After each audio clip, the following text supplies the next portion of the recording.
మన పొరుగు వాళ్ళు మన కష్టాలు చూసి ఇటువరకు రోజుల్లో అయితే దుఃఖపడి బాధపడి ఏదైనా మాట సహాయమైనా చేద్దాం, చేతనైనా సహాయం చేద్దామని ఉండేవాళ్ళు అంట ఇటువరకు రోజుల్లో. ఇప్పుడైతే వాళ్ళు మన కలిగిన కష్టాన్ని చూసి సంతోషపడుతున్నారంట. ఎంటర్టైన్మెంట్. ఇది పైశాచికమైనటువంటి కాలం. ఇది తంత్రాలతో కూడినటువంటి కాలం.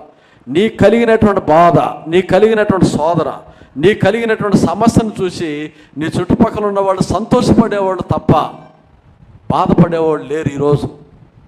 అందుకని దేవుని బిడ్డలారా, దేవుణ్ణి నమ్మాలి. మనం దేవుణ్ణి ఆశ్చర్యదుర్గంగా చేసుకోవాలి. మనుషుల్ని ఆశ్చర్యదుర్గంగా చేసుకోకూడదు. లోకాన్ని ఆశ్చర్యదుర్గంగా చేసుకోకూడదు. మనుషులు నమ్ముట కంటే యెహోవాను నమ్ముట మేలు. రాజులను ఆశ్రయించుట కంటే యెహోవాను ఆశ్రయించడం మేలని దేవుని వచనం సెలవిస్తా ఉంది.